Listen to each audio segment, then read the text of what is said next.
Assalamualaikum warahmatullahi wabarakatuh. Waalaikumsalam. Ila hadratin Nabi Mustafa Rasulullah sallallahu alaihi wasallam wa ala alihi wa ashabihi wa auladihi wa dhurriyyatihi wa ahli baitihi thumma ila mu'allif hadha al-kitab Abdurrahman bin Ali bin Muhammad al-Imam al-Syafi'i rahimahullah ta'ala wa nafa'ana bi'ulumihi fid darain amin. Al-Fatihah. A'udzu billahi minasy syaithanir rajim. Bismillahirrahmanirrahim. Alhamdulillahi rabbil alamin. Ar-Rahmanir Rahim.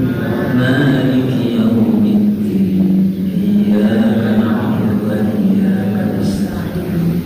Ihdinas siratal mustaqim. Siratal ladzina an'amta 'alaihim ghairil maghdubi 'alaihim waladdallin. Amin. Ya Rabbi shalli ala Muhammad, ya Rabbi shalli alaihi wa sallim. Ya Rabbi shalli ala Muhammad, ya Rabbi shalli alaihi wa sallim. Ya Rabbi ballighul wasilah, ya Rabbi khussahu bil fadilah.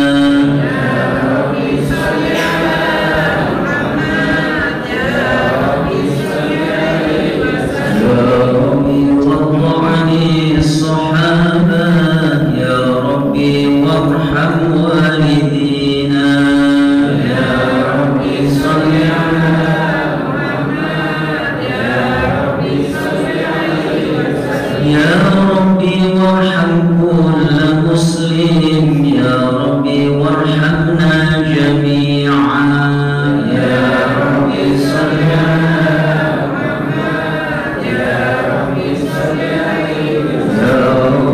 واصلح كل مصلح، يا ربي واكفي كل مؤذي. يا ربي صل على محمد، يا ربي صل عليه وسلم. يا ربي وارزقنا الشهادة، يا ربي حطنا بالسعادة.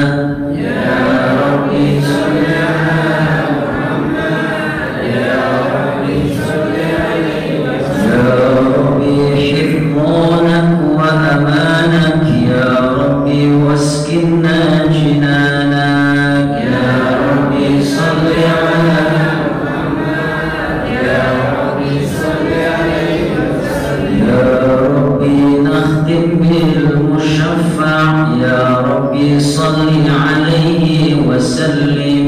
يا ربي صل على محمد، يا ربي صل عليه وسلم. اللهم صل وسلم وبارك عليه وعلى آله. بسم الله والحمد لله والصلاة والسلام على رسول الله وعلى آله وصحبه ومن والاه. لا حول ولا قوة إلا بالله. Malam ini kita akan membahas tentang detik-detik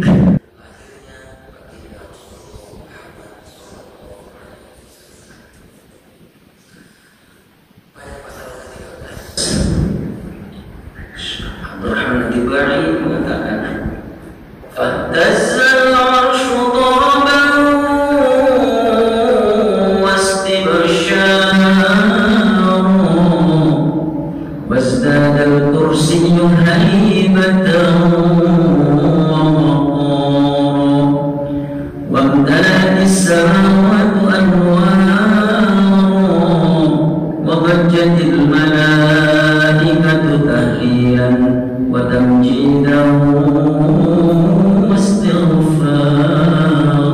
سبحان الله والحمد لله ولا إله إلا الله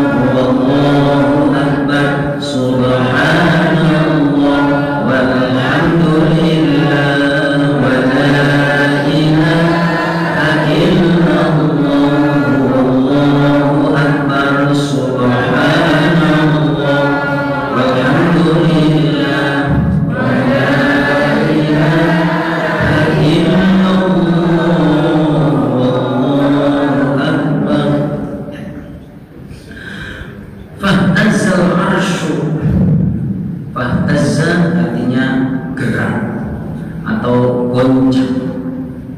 Apa yang goncang? Al-arsy. Arsy itu tempat kursinya Allah Subhanahu wa Ta'ala, tempat singgasananya Allah Subhanahu wa Ta'ala. Al-taharruk al-arsy, bergerak itu bukan karena ada bencana, bukan karena ada gempa, tapi bergeraknya itu, goncangnya itu adalah karena toroban wastirsyar. Toroban itu artinya karena saling riangnya, wastirsyar dan gembiranya. Jadi Nabi itu mau lahirnya harus saja sampai goncang. Boleh dimaknai goncang dalam arti makna hakiki, maknanya benar-benar goncang itu. Tapi secara logika kan itu arsy itu kan istana tertinggi. Ya boleh dimaknai dengan makna majazi, makna kinayah. Artinya bukan goncang bergerak ini. Kan kita juga sering menggunakan kata goncang. Aduh, negara ini sedang goncang, ekonomi sedang carut marut, politiknya kayak gini. Nah, itu goncang juga kan? Nah, boleh jadi begitu. Tapi goncangnya itu bukan karena politik lagi carut marut, ekonomi sedang nggak beres. Tapi goncangnya arsy ini adalah toroban karena riang, senang, gembira, karena telah akan hadir seorang makhluk Allah, hamba Allah yang kelak, di belakang, yang kelak akan menjadi penuntut umat, yang kelak akan menjadi manusia pilihan yang menjadi model bagi kehidupan seluruh umat manusia, menjadi contoh. Laqad kana lakum fi Rasulillahi uswatun hasanah. Bukan hanya arsy yang goncang, wazdadal kursiyyu haibatan wa waqaran. Wazdada dan bertambah. Apa yang bertambah? Al-kursiyyu singgasana, dan bertambah apanya? Haibatan wa waqaran. Kemuliaannya dan keluhurannya. Waqar. Jadi ketika Nabi mau lahir, arsy goncang karena gembira. Kursi atau singgasana Allah semakin mulia kedudukannya dan semakin tinggi di sisi Allah Subhanahu wa Ta'ala, semakin mulia. Gimana mulia itu kemarin ya? Semakin berwibawa. Terus wamtala'atis samawati anwar. As-samawat, langit-langit itu dipenuhi dengan anwar jamak dari kata nur, artinya cahaya, terang benderang. Langit bercahaya, langit terang benderang, diterangi oleh cahaya-cahaya yang berlimpah. Terus wabajjatil malaikatu tahlilan wa tamjidan wa istighfaran. Wadujjat itu gemuruh seperti suara tawon. Apa tawon itu? Seperti suara lebah madu itu bergemuruh. Karena apa? Bergemuruh, siapa yang bergemuruh? Atau wadujjat, dan bergemuruhlah suara al-malaikatu, suara malaikat. Ngapain suara malaikat itu? Tahlilan, mengucapkan kalimat la ilaha illallah, wa tamjidan, pujian, wa istighfar, dan istighfar. Ya Allah, segitu hebatnya.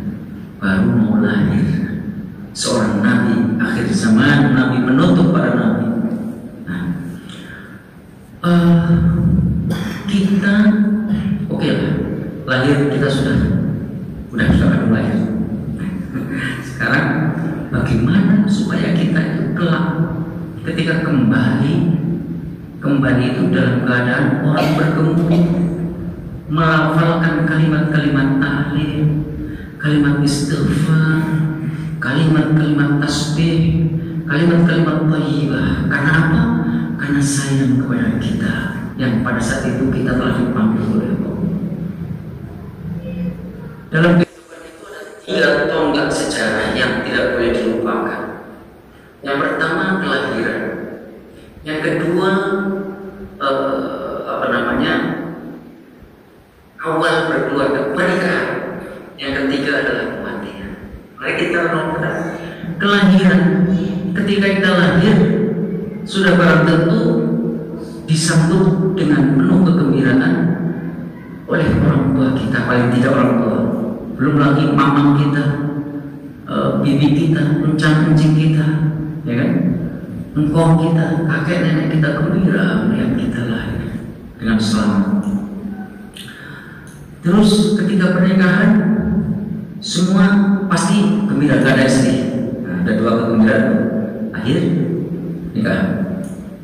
Tapi ketika kematian jangan ada kegembiraan, tapi yang ada adalah kesedihan yang harus dibangun oleh kita itu. Makanya ada seorang penyair dari Palestina. Ini sering diucapkan oleh Gus Dur dulu waktu masih hidup. Waladatka ummuka ya ibna Adam bakiya wan nasu haulaka yadhakuna surura. Waladatka ya ibna Adam, waladatka ummuka ya ibna Adam, ibumu dulu melahirkanmu. Waladatka ummuka ya ibna Adam, bahagia kamu dalam keadaan menangis. Yang dilahirkan menangis, ya, kitanya menangis. Tapi wanasu haulaka, sedangkan manusia yang ada di sekitarmu yang menyaksikan kelahiranmu itu yadhakuna surur, yadhakuna tertawa gembira. Aduh, alhamdulillah, ini mungil, ini cakep, nah, gitu ya. Nah, kemudian saya terjangkat faj'al liyaumi mautika antakuna idha bakau. Jadikanlah hari matimu nanti, hari kematianmu itu dibalik. Jangan yang mati nangis, tapi yang hidup tertawa. Jangan. Tapi dibalik, dulu ketika lahir kita yang menangis, orang lain yang menunggu tersenyum gembira. Tapi ketika mati harus dibalik. Liyau tidak anta beritahu. Kemudian dibalik, kamu yang meninggal itu tersenyum, sementara yang hidup menangis. Gampang apa nggak kira-kira? Nggak gampang. Itu harus dibangun jauh-jauh hari sebelum kematian kita. Dengan cara apa? Dengan cara berbuat baik kepada setiap makhluk Allah Subhanahu wa Ta'ala, setiap manusia. Nggak gampang itu. Jadi anak-anak kadang-kadang belum mati aja sudah ditunggu matinya, ya kan? Ada? Belum mati sudah ditunggu kapan sudah mati. Oh, hidupnya kayak gitu, merusuhin terus kan. Hidupnya bikin resek. Tapi ada orang yang justru ketika kematian, justru orang sekitarnya tertawa. Alhamdulillah, dia sekarang mati. Udah nggak ada anu lagi, nggak ada yang kehilangan lagi. Rupanya yang mati itu mati. Jadi faj'al liyau man takuna illa baqo. Apa namanya? Dibalik itu. Tentu itu nggak gampang, harus dibangun. Banyak orang yang ketika wafat itu betapa banyaknya ribuan pelayan,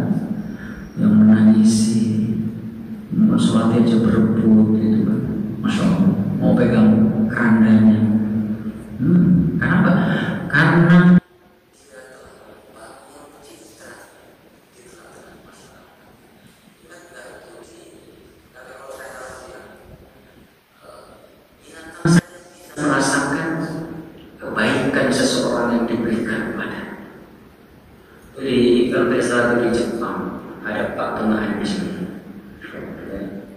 Yang punya itu tiap hari pergi naik kereta, kalau mau kerja, anjingnya ngantar sampai ke stasiun kereta. Tapi ada suatu hari, sang tuan yang diantar itu tidak kunjung kembali. Dia nungguin di situ sampai pada akhirnya mati, dibikin monumen patung. Betapa binatang saja yang kayak gitu merasakan kebaikan tuannya yang sudah ditunggu. Makanya ada juga pepatah Arab yang mengatakan, beri makan anjing 3 hari, dia akan ingat kamu selama 3 tahun. Beri makan saudaramu sesama manusia 3 tahun, dia akan lupa dalam 1 minggu. Gitu. Jadi kalau manusia gampang sekali lupa. Beri makan 3 tahun, beri makan. Begitu kita yang beri makan punya salah titik, punya salah sedikit, terus kita nggak kasih makan lagi, seminggu lagi dia lupa bahwa kita yang selama 3 tahun ngasih kebaikan itu nggak ada artinya apa-apa. Itu pernah terjadi. Nah, masa terjadinya hadithul ifki itu terjadinya viral ketika Aisyah putri Abu Bakar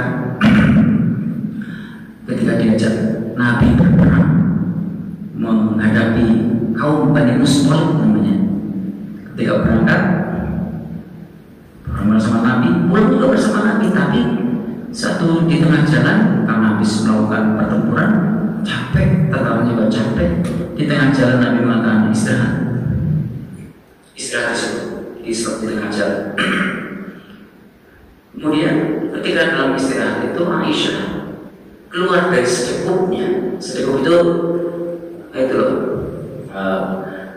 kalau di Tegal itu namanya jodan. Jadi kayu, terbuat dari kayu, terus ada pikul berempat. Aisyah duduk di itu. Jadi Aisyah berjalan kaki. Ada cukupnya, karena dia istri Nabi nggak boleh wajahnya ditampakkan kepada orang banyak. Ketika sedang istirahat, Aisyah keluar untuk buang hajat. Jangan dibayangkan buang hajat di rest area, parkir di sini, toiletnya dekat. Itu parkir di jalan. Kepala tentara kanjeng Nabi, Aisyah cari tempat yang agak jauh yang tidak sampai supaya tidak kelihatan oleh pandangan mata. Kira-kira berapa jauh itu? 200 meter, 100 meter, pergi. Buang hajat selesai, balik ke situ. Begitu balik ke situ, dia meraba. Ibu-ibu ada suka tuh, di mana-mana itu suka meraba itu. Maksudnya ngecek kalungnya, kalau masih ada. Ternyata ketika Aisyah ngecek kalungnya itu, kalungnya nggak ada. Keluar lagi dari situ, cari kalung yang terlepas. Nabi nggak tahu, yang menandu Aisyah juga nggak tahu, karena waktu itu Aisyah masih ringan sekali. Sekeduk itu ada dan nggak ada Aisyah beratnya sama. Waktu itu beratnya paling 30 kilo, masih kurus. Nabi mengatakan, ayo berangkat. Nggak dicek itu isi sedekupnya Aisyah ada yang nggak dicek. Ternyata setelah Aisyah pulang dari mencari kalungnya itu, rombongan sudah berangkat. Tapi namanya Aisyah sebagai istri Nabi, dia yakin nanti juga paling Nabi balik lagi atau nyuruh sahabatnya untuk menjemput. Udah sampai Madinah, ternyata Aisyah nggak ada. Nabi menyuruh sahabatnya untuk cari, tapi sudah kedahuluan. Di belakang itu Nabi itu kalau pulang perang itu ada sahabat yang ditinggal. Kamu pulang yang paling terakhir, gak usah ikut rombongan. Kenapa? Untuk ngecek barangkali ada barang-barang yang tertinggal. Namanya Sofwan. Udah cek kalau gak ada ketinggalan, pulang. Dia bawa unta sendiri. Begitu melewati Aisyah, lewat jalan yang sama itu, Aisyah di situ lagi tidur di bawah pohon. Maka kemudian Sofwan mengucapkan inna lillahi wa inna ilaihi raji'un. Aisyah bangun karena suaranya Sofwan mengucapkan inna lillahi. Begitu, loh, ini istri Nabi. Maka Aisyah kemudian diminta untuk naik ke untanya. Sofwan jalan nuntun unta. Sampai di Madinah, ketemulah yang namanya Abdullah bin Salam bin Salul, seorang gembong yang munafik. Ini kalau di Indonesia mungkin orang yang senang membuat sesuatu jadi viral. Disebarluaskan, Aisyah pulang bareng sama Sofwan. Dia pacaran dengan Sofwan. Pokoknya pernah disuruh Madinah itu sampai berbulan-bulan, sampai Aisyah jatuh sakit. Nabi juga pusing ngadepi orang berita yang kayak gitu. Namanya hadisul ifki. Nah, Abu Bakar sebagai ayah dari Aisyah udah menanggung berita yang bukan enak. Abu Bakar itu punya saudara yang selama ini hidupnya dicukupi oleh Abu Bakar. Ketika dicukupi oleh Abu Bakar, di saat terjadi peristiwa fitnah terhadap Aisyah, ini saudaranya itu bukannya malah nutupi ngadem-ngademi, malah bilang begini, itu loh ponakan saya, wong sudah jadi istri kanjeng Nabi, ya maunya sama Sofwan. Padahal itu nggak tahu ceritanya bagaimana, nggak tahu. Maunya dia diajak bareng sama Sofwan, gitu. Maka ketika itu Abu Bakar langsung bersumpah. Bersumpah, mulai hari ini saya putuskan untuk tidak lagi menyantuni saudara saya karena dia telah ikut menyebarluaskan fitnah yang menimpa putri saya. Apapun keputusan dia, saya tidak bertanggung jawab. Itu kata Abu Bakar. Bersumpah demi Allah. Itu nanti diabadikan di dalam surat 24. Betul, ya. Ketika itu diputus bantuan santunannya sampai marahnya. Tapi kemudian Allah turunkan ayat, wala yattali ulul fadli minkum was-sa'ah ayyutu ulil qurba wal masakin wal muhajirin fi sabilillah wal ya'fu wal yasfahu ala tuhibbuna an yaghfirallahu lakum wallahu ghafurur rahim. Yang kira-kira terjemahan bebasan ini, janganlah orang yang memiliki kelebihan soal harta, kelebihan rezeki, ya, di antara kalian punya kelapangan untuk memutuskan untuk tidak memberi kerabatnya, membantu kerabatnya, membantu fakir miskin, membantu kaum muhajirin fisabilillah di jalan Allah. Oke, kalau dia pun salah karena berbuat salah kepada dirimu yang selama ini menyantuni, tapi kan masih bisa ada jalan keluarnya. Wal yafu wal yasfahu, berilah dia maaf dan berlapang dadalah. Begini, mengapa ayat ini itu ditekankan wal yafu wal yasfahu, tidak sekedar memberi maaf, ya sudah kalau begitu kamu saya maafkan. Orang boleh saja dia memaafkan secara lisan, dia bilang memaafkan, tapi simbol di dalam hati pasti masih ada, ya kan? Kalau orang pernah berbuat salah pada kita, sewaktu-waktu, di lain waktu meskipun sudah lama, kita bisa ingat, oh ya dulu begini. Maka Al-Quran mengatakan wal yafu wal yasfahu, supaya simbol itu hilang. Wal yasfahu, lapangkan dadanya, lebarkan dadanya. Maksudnya dada yang lebar itu bisa menampung semua kejahatan orang yang pernah dilakukan pada kita, ditampung.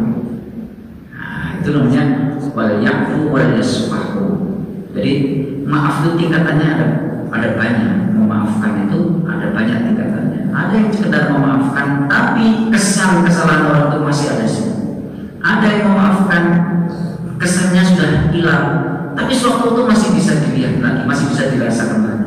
Yang paling bagus adalah begitu memaafkan seakan-akan orang itu tidak pernah berbuat apa-apa pada kita. Nah, disitulah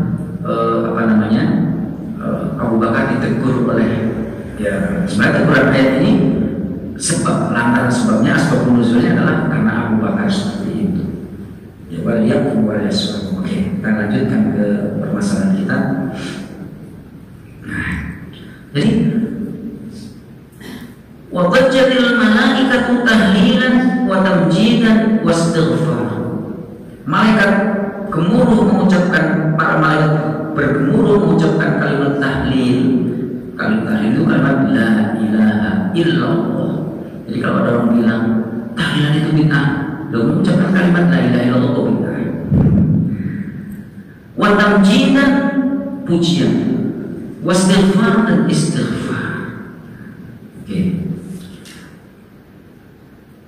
Sebelum ke sana, saya ingin menyampaikan kemarin bahwa ketika Nabi lahir itu bidannya atau apa namanya yang ikut membidani kelahiran Nabi itu bukan orang-orang sekitarnya, tapi yang membidani adalah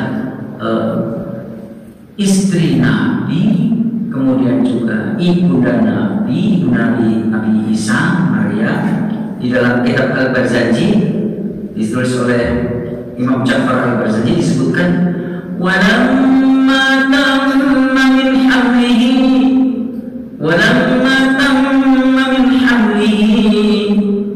apa namanya ketika kehamilan Aminah telah sempurna,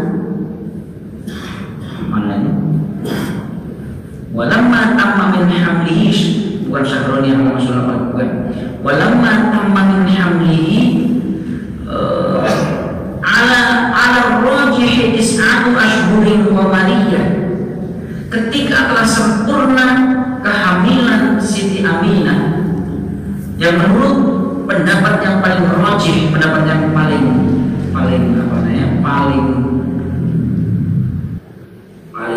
ke depan, paling sahih, rajih, yang diunggulkan, yang paling diterima adalah is'atu ashhurin qamariyah, 9 bulan qamariyah. 9 bulan itu maksudnya 9 bulan kalender Hijriyah. Jadi itu. Terus di dalam kitab itu, dalam Al-Barzanji disebutkan hadaru ummahu lailata maulidihi Asiyah wa Maryam fi niswatin minal hadiratil qudsiyah.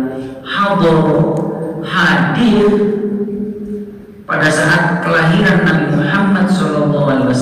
Menurut kitab ini, Nabi itu lahirnya ba'da fajar subuh, setelah fajar subuh. Artinya fajar keluar, masuk waktu subuh, Nabi lahir. Itu dianggap sudah kelahiran siang hari, karena malam itu mulainya dari terbitnya tenggelamnya matahari sampai terbit fajar itu namanya malam. Makanya orang berpuasa itu dimulai dari terbitnya fajar. Orang berpuasa itu mulai terbit fajar. Kalau sudah fajar dan subuh itu sudah nggak boleh makan, nggak boleh minum. Nah, hadir ummahu lailata maulidihi Asiyah. Yang pertama adalah Asiyah. Asiyah itu istri Fir'aun. Namanya Asiyah binti Muzahim. Asiyah binti Muzahim. Asiyah binti Muzahim ini namanya memang tidak disebut oleh Al-Quran, tapi kisahnya disebutkan oleh Al-Quran. Surat 66, surat At-Tahrim. وضرب الله مثلا للذين كفروا امرأة فرعون إذ قالت رب ابن لي عندك بيتا في الجنة ونجني من فرعون وعمله ونجني من القوم الظالمين. Surat At-Tahrim. Dia mengatakan وضرب الله مثلا, dan Allah memberikan contoh, memberikan perumpamaan, ya, memberikan perumpamaan untuk orang-orang kafir. Contoh imra'atu Fir'aun, istrinya Fir'aun. Nah, kalau dalam tafsir nanti disebut istrinya Fir'aun, yang dimaksud adalah namanya Asiyah binti Muzahim. Kemarin pada ini Lalu saya bilang, meskipun menjadi istrinya Fir'aun, tetapi dia tidak pernah digauli oleh Fir'aun. Tidak pernah digauli oleh Fir'aun. Allah jaga dia. Oleh karena itu, ketika dia mengatakan gini, ketika dia kemudian ketahuan bahwa dia itu mengesahkan Allah Subhanahu wa Ta'ala, maka pada akhirnya dia disiksa. Nah, siksanya itu dia dibawa ke loteng, kemudian di bawahnya itu sudah ada besi yang tajam-tajam menghadap ke atas, kemudian dijatuhkan supaya menimpa itu. Nah, tapi oleh Al-Quran disebutkan, oleh para ulama tafsir mengatakan bahwa ketika itu si Asiyah ini mengatakan, Rabbi nili indaka baitan fil jannah wa najjini min fir'auna wa amalihi wa najjini minal qawmi dhalimin. Ya Allah, buatkan aku rumah di dalam surga, selamatkan aku dari kekejian Fir'aun, dan selamatkan aku dari perbuatan orang-orang yang zalim. Maka ketika dijatuhkan, Allah cabut ruhnya. Jadi ketika jatuh tidak merasakan apa, karena sudah mati. Itu namanya Asiyah ini. Hadir di dalam persalinan Siti Aminah. Hadratu Maulana Anas itu. Yang kedua, Maryam. Maryam itu siapa? Maryam itu nama lengkapnya Maryam binti Imran. Itu yang menjadi nama surat Al Imran, keluarga Imran itu ya karena ada Maryam itu. Maryam itu bapaknya namanya Imran, ibunya namanya siapa bu? Ibu kenal kali? Ibunya namanya Hannah. Nah, saya kasih ijazahnya ya bu ya. Mungkin ibu sudah hamil lagi, tapi cucunya kalau hamil, kalau hamil sudah tua, sudah masa mau detik-detik hari-hari mau melahirkan, ini saya dapatkan ijazah ini dari Profesor Dr. Kiai Haji Ali Mustafa yang hebat, dulu Imam Besar Masjid Istiqlal. Saya waktu ngaji sama beliau itu, beliau memberikan ijazah ini gampang. Kalau biar lahirnya gampang lancar, itu ibu bacain kayak ini kata-kata ini di sambil ngelus perut yang lagi hamil itu. Hannah waladat Maryam waladat Isa, ukhruj ayyuhal maulud bisababi khaliqil ma'bud. Gitu. Pendek. Maryam, Hannah waladat Maryam. Ibu Hannah melahirkan Maryam. Maryam waladat Isa. Maryam melahirkan Isa. Ukhruj ayyuhal maulud, keluarlah wahai calon bayi. Itu ada yang makan bihaqi, ada yang makan bisababi. Bihaqi juga, bihaqi khaliqil ma'bud. Nah, apa kan? Saya dulu waktu dikasih ijazah sama Pak Ali itu almarhum, jangan ditulis, harus hafal, masa nggak hafal sebenarnya. Tapi bapak ditulis sama bapak. Hannah waladat Maryam waladat Isa, ukhruj ayyuhal maulud bihaqqi khaliqil ma'bud. Ibu ngapain tulis? Tinggal pencet HP, rekam, udah selesai.